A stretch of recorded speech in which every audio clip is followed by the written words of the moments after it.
Hari ini kita akan membincangkan topik isu pengangguran yang membimbangkan semua golongan, baik yang sudah bekerja maupun yang belum bekerja.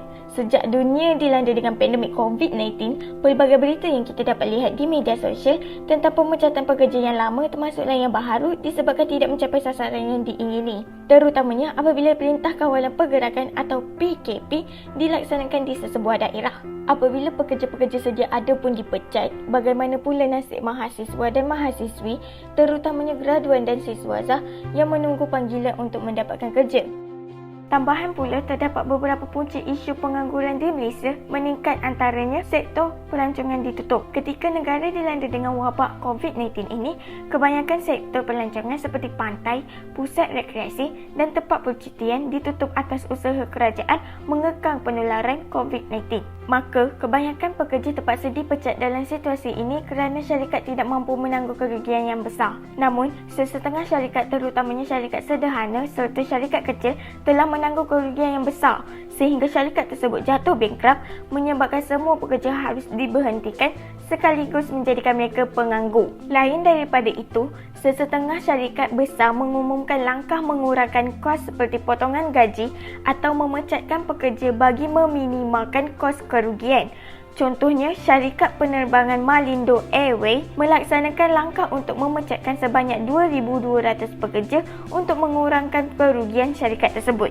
Antara kesan daripada pembuangan pekerja akibat wabak pandemik COVID-19 ialah: pertama, menyebabkan masyarakat tidak dapat memaksimumkan tahap kemakmuran yang dicapai. Ini kerana pengangguran boleh menyebabkan pendapatan nasional atau pendapatan nyata yang dicapai masyarakat akan lebih rendah daripada pendapatan yang berpotensi, iaitu pendapatan yang sepatutnya. Oleh kerana itu, kemakmuran yang dicapai oleh masyarakat pun akan lebih rendah. Kedua, menyebabkan pendapatan negara yang berpunca dari sektor cukai menjadi berkurang. Hal ini kerana pengangguran yang tinggi terutamanya pada musim wabak pandemik COVID-19 ini akan menyebabkan kegiatan ekonomi menurun sehingga pendapatan masyarakat pun akan menurun. Dengan demikian, cukai yang perlu dibayar daripada masyarakat pun akan menurun. Jika penerimaan cukai menurun, dana untuk kegiatan ekonomi kerajaan juga akan berkurang sehingga kegiatan pembangunan pun akan terus menurun.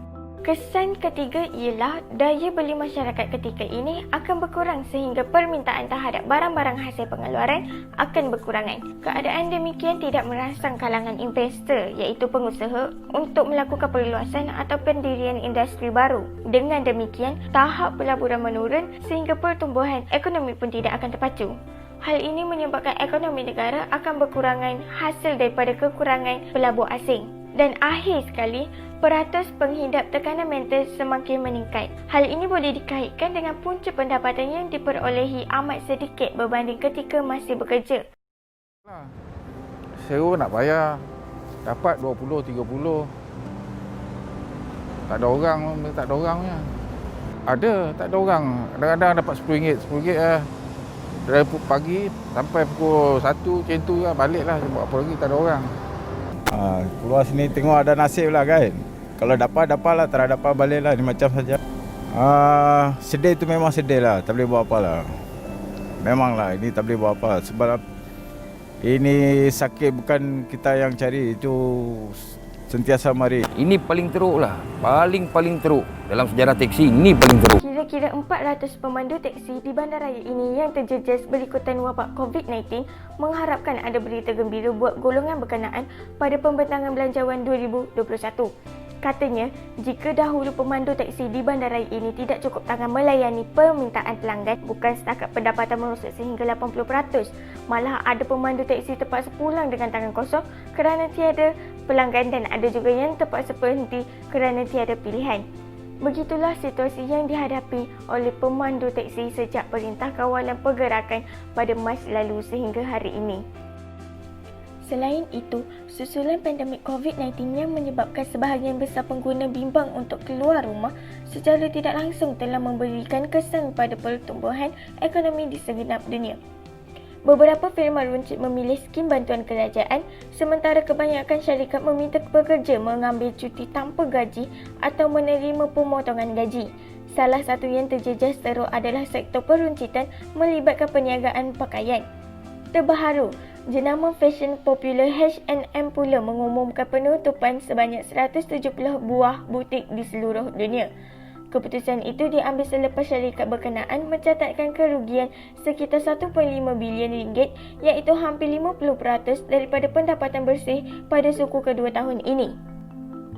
Biarpun sudah berdiri kukuh selama 73 tahun dalam industri pakaian, namun dek penularan virus COVID-19 sekaligus pelaksanaan perintah duduk di rumah di kebanyakan negara telah menyebabkan H&M rebah.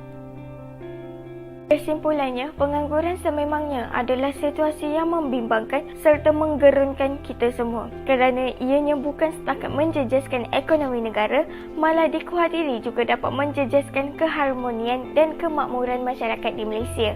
Namun dengan adanya tindakan-tindakan pencegahan yang telah dilakukan oleh pihak kerajaan seperti melancarkan bantuan prihatin, penjana dan sebagainya telah meringankan sedikit beban rakyat. Oleh itu, secara umumnya seluruh rakyat Malaysia haruslah bijak dalam menangani situasi seperti ini dengan melakukan usaha-usaha yang sepatutnya demi meneruskan kelangsungan hidup serta mengamalkan sikap saling bantu-membantu antara satu sama lain. Jadi, marilah kita bersama-sama berharap dan berdoa agar pandemik ini akan segera berakhir.